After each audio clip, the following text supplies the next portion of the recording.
Wow, wow, this whole show is heating up. It's becoming hotter than ever. This looks like it's going to become the most dynamic show that I ever had, because I could tell by the callers that are coming in by the thousands. But I'm going to try to get to all of you. First caller is Eleanor from Newark, what? Delaware.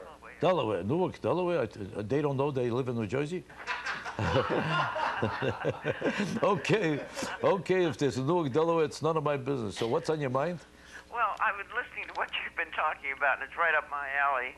I am so disappointed with the fact that the people that we elect to office no longer represent the people of the United States. They represent the party they happen to be a part of. And when it gets to the point where they're more interested in what's good for the party than they are in what's good for the people, we're really in trouble. Well, And a perfect example of it is what's going on in Washington now. Anytime the president tries to do something that's good for the people of the United States, you've got Congress trying to screw it up. Take the new prescription for senior citizens, the law for prescriptions. right.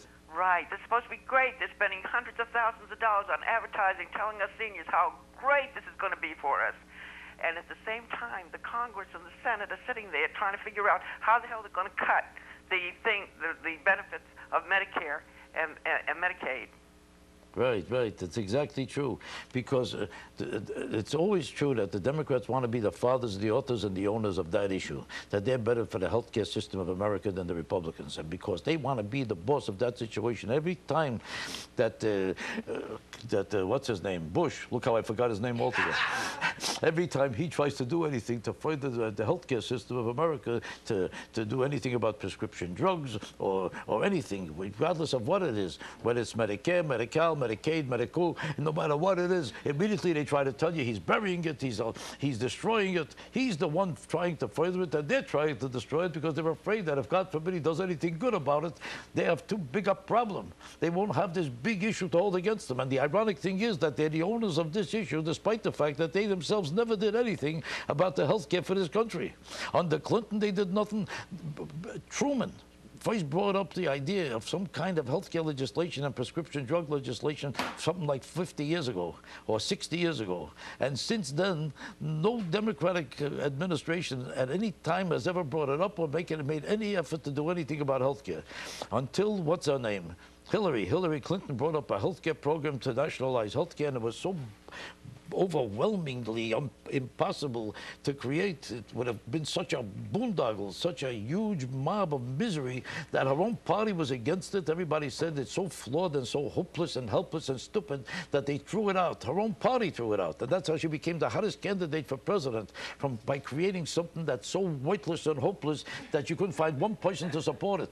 Her own husband said, keep her away from me. This is such a nauseous, she's getting me nauseous here.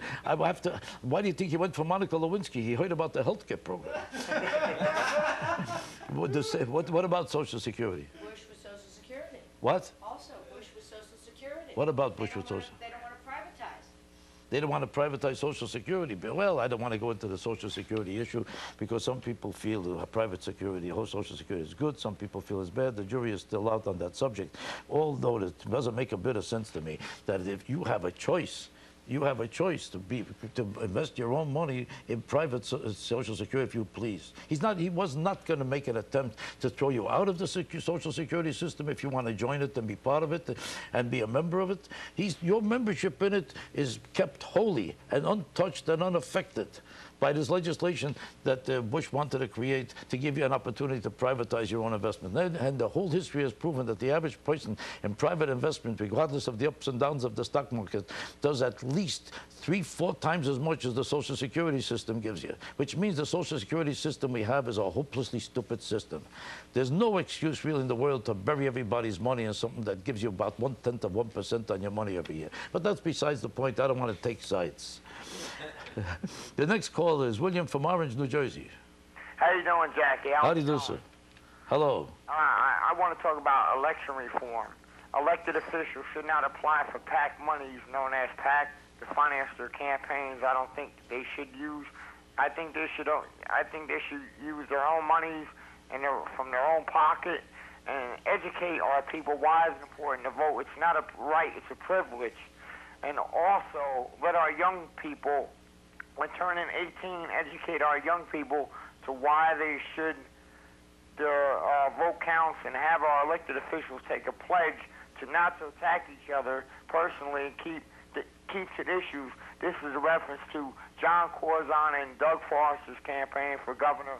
I'm a citizen of the state of New Jersey. I'm also a Democrat, and you talked about Social Security, Jackie. Government should privatize it. No, I don't think they should privatize it because we actually pay that Social Security out of our paychecks every week, and that's our money, not Bush's money, not elected congressmen or assemblymen. That's our money. Right. You're 100% right that it's your money, but Bush did not say at any time that he's going to take your money like the unions are willing to do by taking your money for political purposes without asking you. Here it's just the opposite. He is not taking your money. You have the freedom of choice to either use your money for whatever you please, to either privatize it or not. Nobody is taking your money to privatize it under his bill. But let me get back to your major issue, the major issue about everybody should pay for their own campaign. Now, I respectfully have to say to you, and I know you're a very sincere man who's offering your honest opinion, and I don't want to trivialize it or disrespect it, but I want to tell you the truth. My opinion, just like you're entitled to your opinion, let me tell you my opinion. I think that if everybody had to pay for their own campaign, it would effectively eliminate anybody who's not making a fortune to be able to run for office, because you could easily be running against a guy who makes a fortune while you got nothing, and if the government will go for you nothing for your campaign, how are you going to be able to run for office? So if you're a school teacher or a professor or anybody who's a great thinker or a philosopher but doesn't happen to have a great income, the best brains in the world would automatically be eliminated from running for office. So I don't think that's a brilliant idea. I'd like to ask you a better question. I was thinking of another idea, and I wonder if you would agree with me. I was thinking that why should one person be able to spend all of his fortune to run for office against a person who has very little money? Now, in the case of Bloomberg, I'm not against Bloomberg, but he's running for office for mayor in the city of New York. He's running against a guy named Ferrer, and I'm not taking sides on that issue about who deserves to be elected. But Ferrer is a guy of very modest means, and Bloomberg is a man with estimated from anywhere from $5 to $7 billion. And he already threw about $140 million just into this campaign so far, and it still has a week to go. Now, what's your opinion? Do you think Ferrer stands any chance against him when I have $150 million and you got $1.25? Do you think the guy with $1.25, or even though he's given matching funds and he has all together, if I don't want to make a ridiculous number, let's just take the real number. The real number is something like $4 or $5 million that he has. The other guy has $150 million. This guy is banging on the telephone, on television, and in homes and in cars and in buildings all over America, signs and numbers and attacks from every side. You can't get away from Bloomberg. I'm coming, I did everything, even whether he did it or not. Ferrer can't answer him because he hasn't got the chance. For him to answer him, we would have to have just as much money. If every time Bloomberg is on television and tells you, I'm saving every Jew in America, every black person is going to live for nothing for the rest of their lives. I'm going to bring shirts to everybody without ties. I'm going to bring you a car in front of your house. You'll come out, there'll be a chicken, there'll be a car, there'll be a building.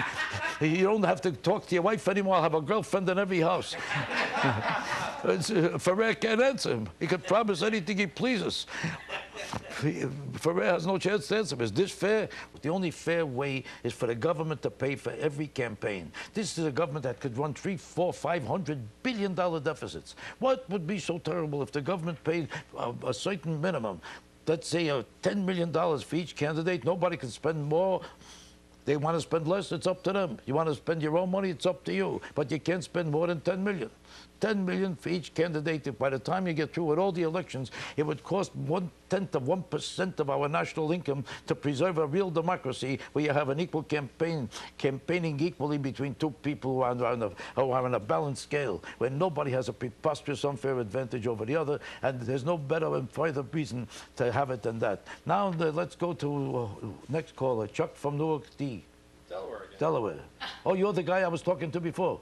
Jackie. This is a different guy. How do you do? What's on your mind? How you doing, man? Well, unfortunately, if you think that the government should pay for everything, well, the problem is whoever's running it, they're going to manipulate it so that whoever they want to win will win.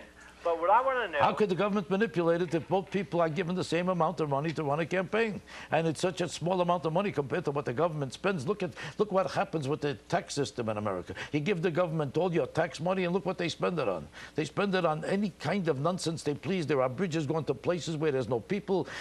They're building schools in neighborhoods where there's nobody under 78. They're doing all kinds of things that mean absolutely nothing. They're giving out sun lotion in Alaska. Who needs all this? The truth of the matter is the government is wasting money all the time. This would be the only intelligent person, the only intelligent purpose for our money. I want to say this, the network has to give free time. That's right, the network would have to give free time. And so would the newspapers. How do you feel about that? Somebody just showed me a sign. I never thought of that. That's a good idea too. But what's more important is that the show is over. I'm sorry to tell you. Too much talent, all going to waste.